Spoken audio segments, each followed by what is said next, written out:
All right. Let's get in depth with the Georgia Bulldogs. And I will start out. You feel free to interrupt, chime in, what have you. All right. So, Georgia in 2024, they go 11-3 straight up, 6-2 in the SEC, but then they win the SEC championship game 22-19 to Texas to go to actually be 7-2 in the SEC. But then they lose to Notre Dame 23-10, and they finish the year an abysmal 4-10 against the spread. All right, Cruton, per the 247 Sports Composite, number 2 overall class, 37 commits, 5 5-stars, 23 4-stars, 9 3-stars, 24 of 27 freshmen enrolled early.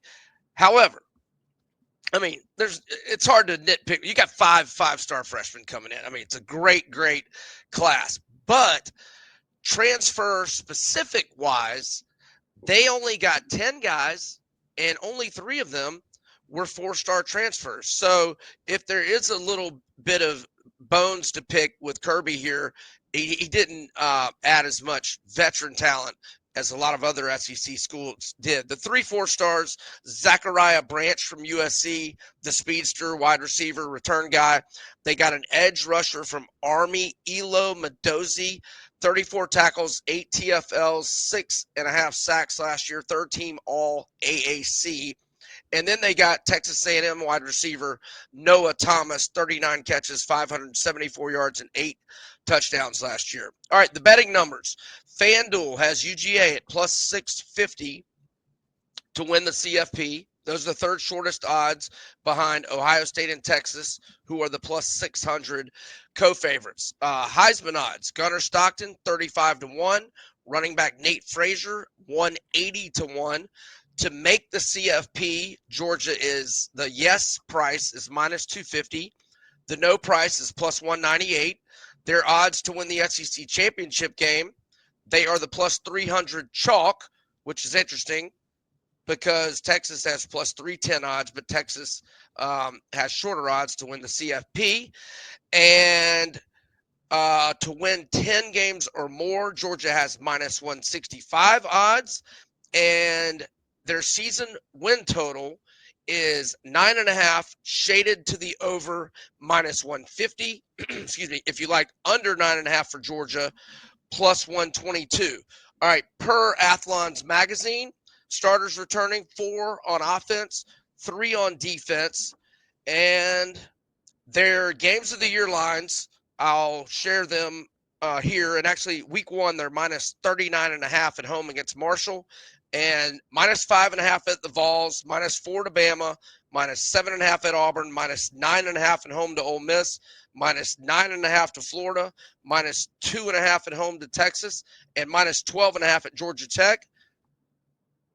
I would lean Georgia Tech there. Brent Key's been great as a double-digit underdog, or just an underdog in general. All right, before we get into some personnel and whatnot, any thoughts on any of those betting numbers, or me being a little bit critical of not hitting the portal more? I look, we've openly shared that Dabo's stance to philosophically avoid the portal is a mistake because it's an option that everybody else is using. Kirby's in a different ballpark, man. Right. I mean, he's like the best drafting GM in the NFL right now because he's going to go recruit the core of his guys, and he's going to be limited in what he wants to spend in terms of free agency. So now the dudes they got are bona fide. Noah Thomas is a mother, man. Oh, sure. I mean, he's huge. He's athletic. The USC guys now is going to help him in both special as a teams. slot guy and in special teams. And the outside linebacker from Army, Medozi, or however you pronounce his last name, He was the number one defensive guy in the portal, according to 24/7. Oh, I didn't And the realize number that. 2 overall player in the portal. Okay. So, and how easy of a decision. I mean, don't get me wrong, especially on D-Day, we've got nothing but love for our military folks here. Sure. But going from Army to Georgia, you won't talk about turning your heads at some of the scenery in Athens, Georgia, brother. Ooh.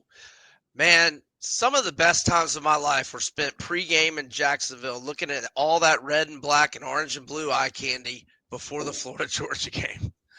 Cocktail party, cocktails in hand, eye candy all around. Hey, my big so, picture question kind of plays off of the portal in the conversation. Do you think the portal and the NIL could have a Saban effect on Kirby sooner rather than later? Oh, but I mean, does he ever want to be an NFL coach though? I don't think so, but I don't think so you're either. now making so much more money. And I know, what are you going to do? You can only play so much golf. But I mean, I don't know, because it is going to, at some point, you can't just go be the best recruiter. You're going to have to still be a fundraiser. Otherwise, the Texas oil schools are going to money whip you for 5 stars. And I mean, look, saying Georgia's a poor program in terms of finances is not only wrong, it's foolish. But there are a lot of people now spending a whole lot of money. And I think the reason Saban left is not because he wanted to do TV, but he realized that the NIL and the portal was going to neuter his strongest asset. And that was his ability to get 5 stars, sit and wait. And I don't know if that's going to impact Georgia and Kirby as well either. I mean, I don't know, but I think it's worth a conversation. Well, they did have some key guys transfer out, which is really the first time we'd seen that. I mean, we'd seen them lose a player or two here and there, but I mean, they had a pretty, they had some starters. Including the quarterback. But yeah. I don't know how big of, I think that had run its course. Because, right. See, you bring up a great point right there. If Georgia's still a top 3 year in, year out in the recruiting rankings, these kids who get X amount, when they learn that somebody else in their locker room got X plus X comparatively, and they go ask for more, then they're going to go find it somewhere else. Yeah. I mean, Georgia and Alabama, the days of having 5 stars backing up 5 stars is, unless they're sitting there their freshman year and then looking around. And it also is worth talking about, and this is something that scares me about my high aspirations and thoughts on the Texas Longhorns. With the portal, you're going to have a harder time building year to year. Texas has lost double-digit draft picks each of the last 2 years. And when you add that losing that top tier of talent, and you lose some of the guys you may have been expecting on, counting on to fill those voids to the portal, that's some major roster rebuilding and turnover.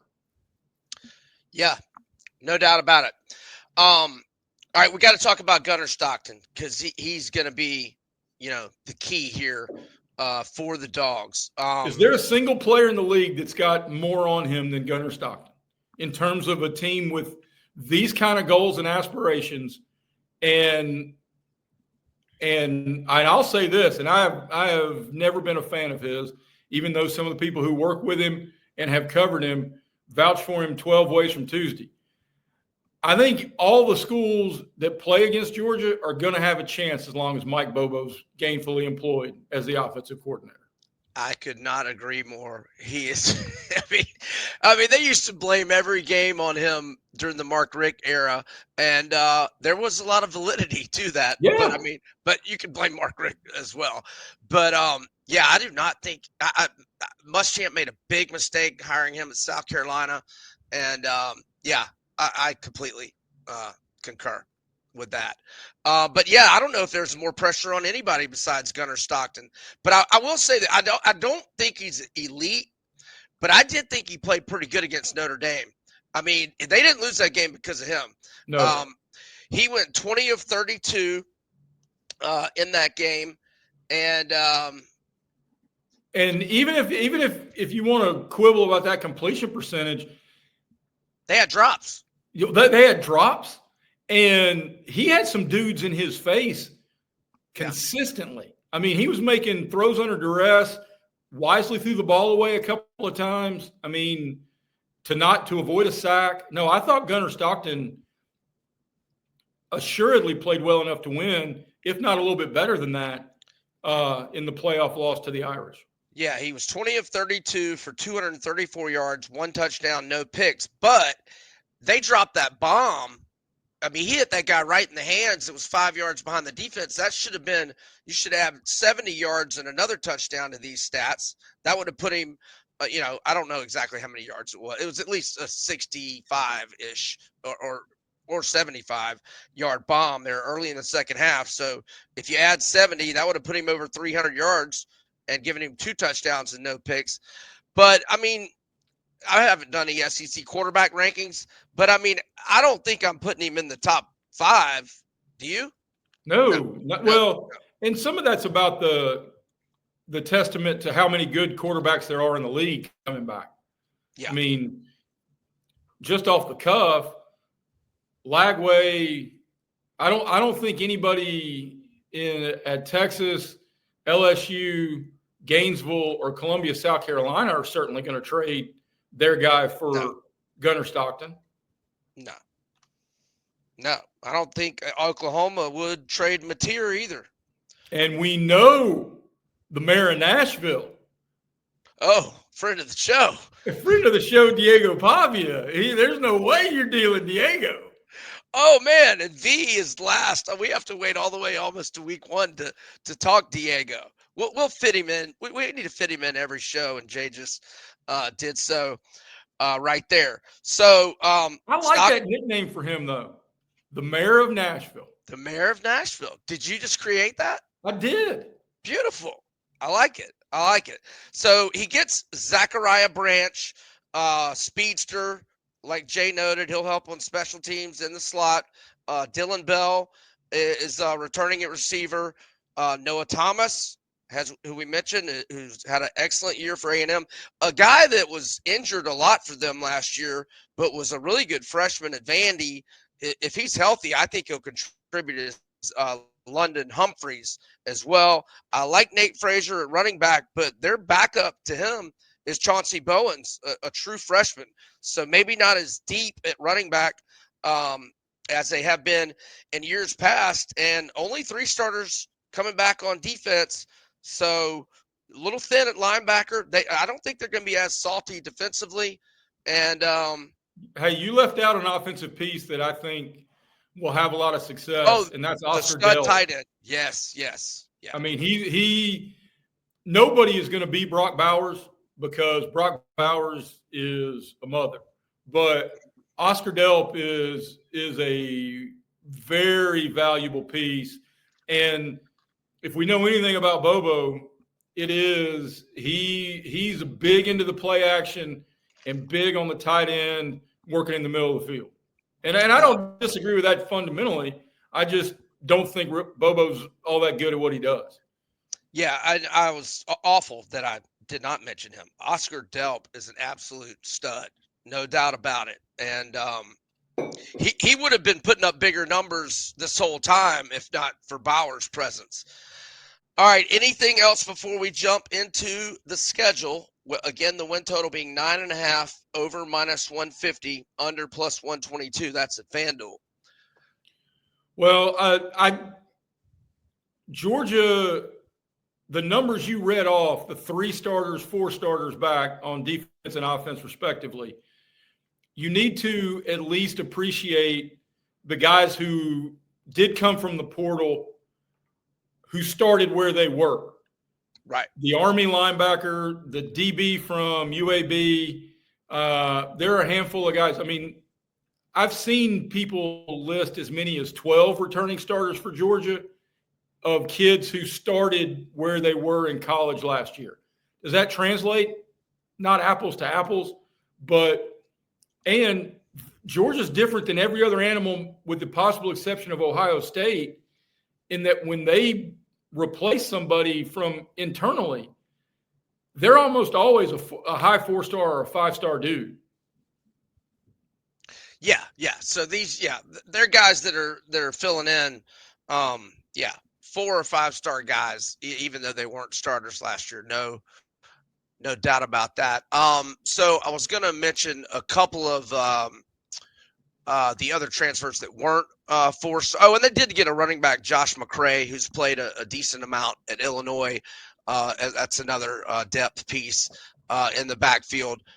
Josh Horton, a D lineman from Miami. Actually, he's not even listed in the 2 deep in the Athlon mag. By the way, have you been to Publix? Did you have Athlon or Lindy's mag in No, No? and I'm going to heckle you the same way I heckle my wife. Can you not just say the word magazine? Are those extra 2 syllables really that much difficult for you? Like mag. Appreciate it. Just say the word appreciate. I mean, is it really that big of an inconvenience for you to say magazine? I call it mag. I'm going to continue to call it mag as well. Adrian Maddox is the safety from UAB. Florida was trying to get him as well. In fact, he might have verbally committed to Florida first and flipped to Georgia. I think I'm remembering that right. He's going to be a part of their secondary at safety. I don't know that he'll start. All right, let's jump into the schedule.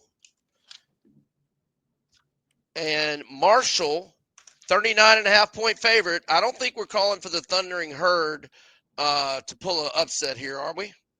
We can call this the Jim Donnan Bowl.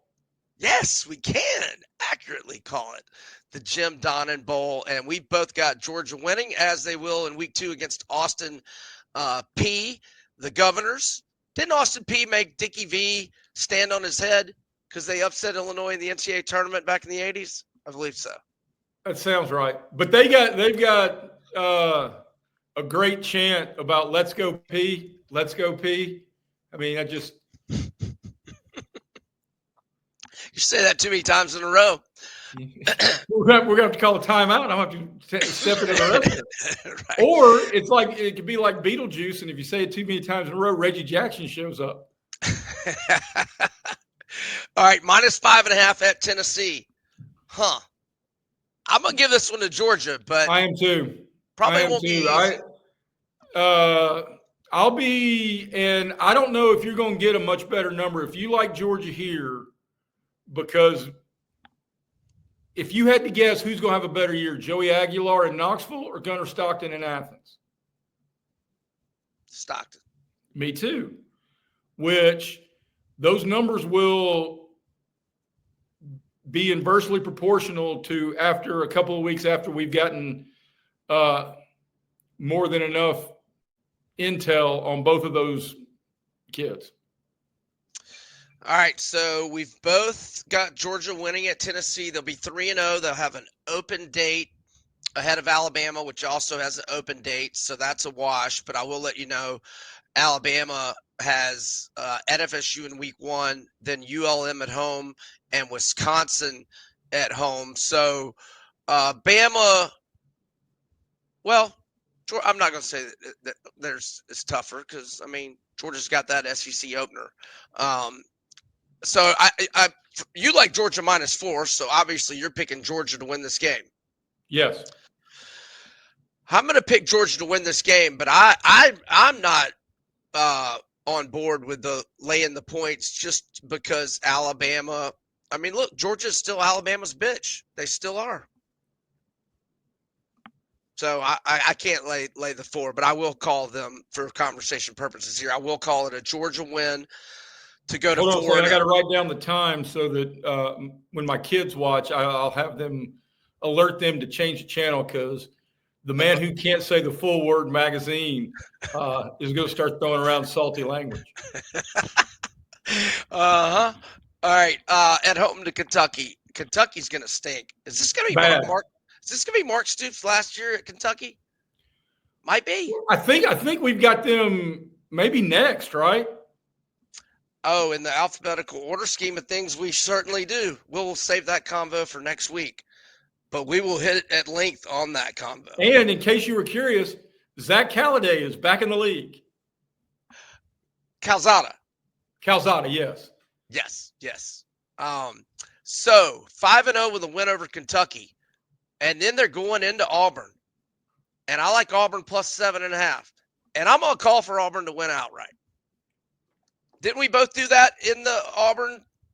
I think I probably copped out a little bit and said Auburn would get a split in a very trying 2-game stretch. I forget if it was before or after this one with Georgia on the 11th of October.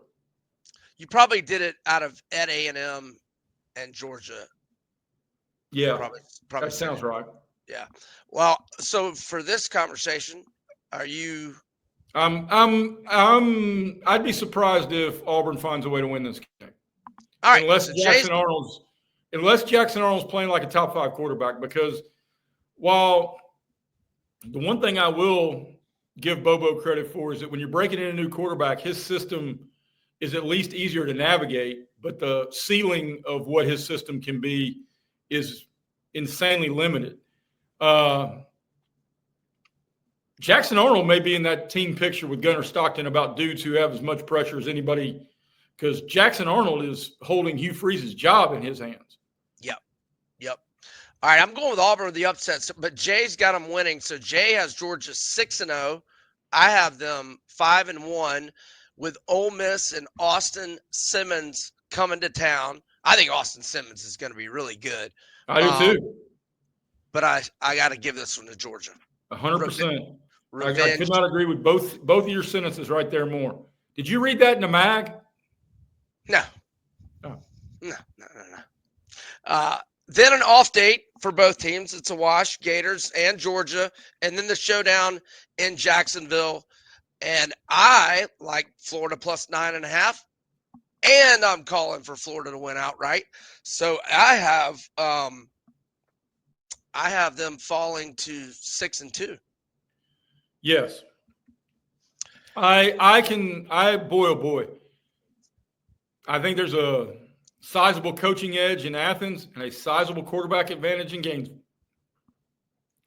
But if I think they're going to win in Auburn, I may hedge and say they're going to be 7-1 here, even if I don't necessarily know which of those two it might be. Not that it matters who the home team is, because it's in Jacksonville, but I think Lagway is going to have a monster year. So do I. All right, so that you're calling them to lose either to Florida or Auburn. So you're at 7-1, and I'm at 6-2. We're going to give them a win at Mississippi State. And then the Texas game. I'm guessing you're going to pick Texas. As of right now, yeah. Wow, that's a tough one.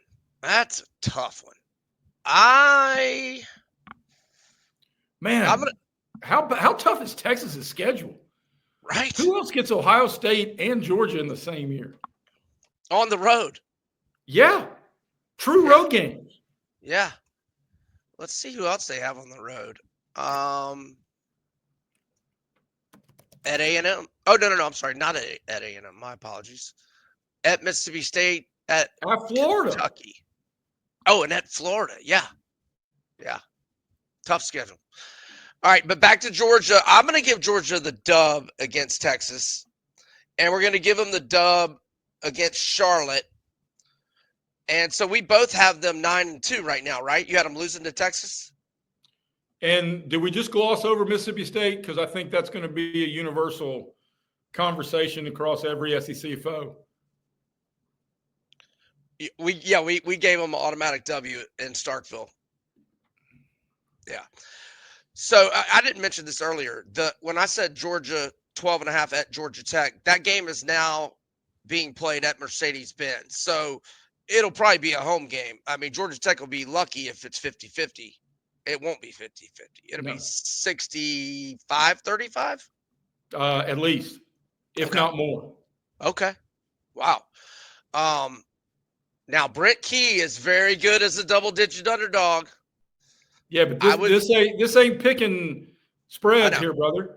I mean, could it be a one-score game? Because let's be honest, 2 years ago, Tech had no business in that multiple overtime game, figuring out a way not to pull it off. Right. That was last year. Was it? Yeah. So I just bring up a spread because I do like Georgia Tech plus the 12.5, but I will give Georgia the W. So that, and I assume you did as well, right? Correct. All right. So we both have them 10-2, but I want to be clear. I'm not laying -150 juice for Georgia over. There are so many other under totals in this league that I would advise our viewers and listeners, I would gladly advise you on, including whatever the over-under is, and we'll talk about it next week. Kentucky ain't getting there. That roster's trash. And there are so many I would advise to go before you roll the dice with Georgia because, I mean, what'd you say it was? Was it 9.5 with a heavy juice on the over? Yep, -150. And you've got Alabama at home, Texas at home, Florida in the cocktail party, and at Auburn with a roster that assuredly is talented, but going to have question marks. Yeah, it's a no play for me. I mean, for conversation purposes, I went 10-2, but I could see it being less than that. You know, obviously every year, you know, injuries are going to matter, and who gets the best and worst of the injury bug is going to be a big deal, especially with a lot of games that are going to be pretty close. So, and among those four we mentioned, if Joey Aguilar turns out to be pretty good, the trip to Knoxville ain't going to be easy. Right. And hey, if they're banged up and Georgia Tech's not banged up, who knows what could happen there? All right. So we both have them 10-2, but we're both not advising betting over with the -150 price.